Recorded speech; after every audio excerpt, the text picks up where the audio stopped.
My name is Natalie Stevens, and today I'm going to tell you a little bit about my life and my journey as a student in STEM, but I'm going to tell it backwards. Starting with right now. I'm currently a junior here at Penn State University, majoring in general science, which, yes, is possible and is a major, through the BS MBA program.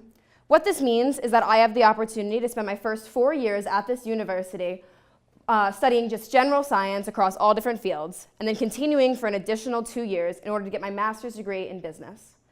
At the moment, I hope to use this program in order to bring science to a more general audience. People that think that they don't understand science, people that think that science doesn't matter to them. I hope to bridge that gap and make it a more attainable goal for everybody. I'm also currently a learning assistant for a chemistry class, meaning that I attend the lectures and I host my own office hours in hopes that I can help students that were just like me last year understand the material better. This past summer, I had one of the most incredible opportunities I ever could have asked for. I worked at the National Institute of Health in a research lab, something I swore I never was going to do. I said I was never going to do research. But there I was in Bethesda, Maryland, standing there in front of the main building that I did not work in, and I got the opportunity to work with HIV research. Specifically, my lab focused on cytotoxic T cells and how their proliferation affected the HIV virus. I didn't know what that meant either when I walked in. But I quickly learned that it wasn't quite as hard as I thought it was going to be to understand. Basically, your fighter cells make these little substances, and when they attach to the cells that have been infected with the virus, they release those substances that kill the cell and kill the virus. That makes sense. But it was still challenging, and I still learned more than I ever could have imagined while I was there. And I asked some of the people that I worked with, students that had just graduated college and took 2 whole years between graduating and going to med school. And I said, I've been here 4 weeks now, and I feel like I don't understand what's going on. How long did it take you guys? And they said, at least 6 months. And that made me feel a lot better, because I realized that it was something attainable. While it was something I didn't think I understood at the time, I knew that I was capable of it, and I knew that I could learn more than I ever could have imagined. And in that 8 weeks, I learned significantly more than I thought.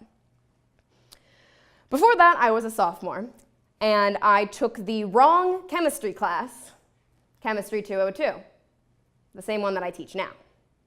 I loved it so much, even though it was not the one I was supposed to take, that I went back to teach it to other students. But this led to a shift in my career path. I thought I was going to be a chemist designing drugs. Now my focus is in statistics and bringing that to a business standpoint. A little different than I thought it was going to be. And it was a little scary. But I made it. And ultimately, I know that making this shift was the right choice for me. Before that, I was a freshman, my first year at Penn State, and I took Microbiology 201. And I hated every second of it. I thought for a long time that I really wasn't going to make it through. I thought I was going to fail the course. But I didn't. I stuck it out. I didn't quit. I didn't drop it. I kept going. And even though it was hard, and even though I thought it was boring, I knew that it mattered, and I knew that I needed to get through it in order to do what I wanted to do. And then I worked in the research lab that I told you about, which is an immunology lab, which is entirely based off microbiology. And even though I hated the class and I thought I couldn't do it, I was still able to go to this lab and contribute. Before that was my senior year of high school, where I committed to Penn State and I decided on science. I decided that STEM was for me and that it was something that I could do to make a difference because I knew that it mattered. And at the beginning was middle school and early high school. When I was a sophomore, I took my first chemistry class.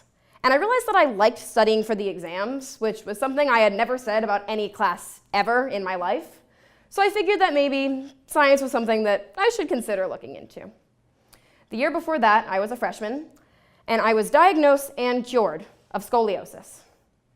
For those of you that don't know what scoliosis is, it's when your spine curves instead of being in a straight line. It's nothing serious, but they basically told me it's surgery now or surgery later, so I picked surgery now. It was a 6.5-hour surgery, which for normal people would have been really scary. You can ask my mom about that. But I wasn't scared because I trusted my doctors. I knew that they knew what they were doing, and I knew that I could trust them. So why did I tell you this story backwards?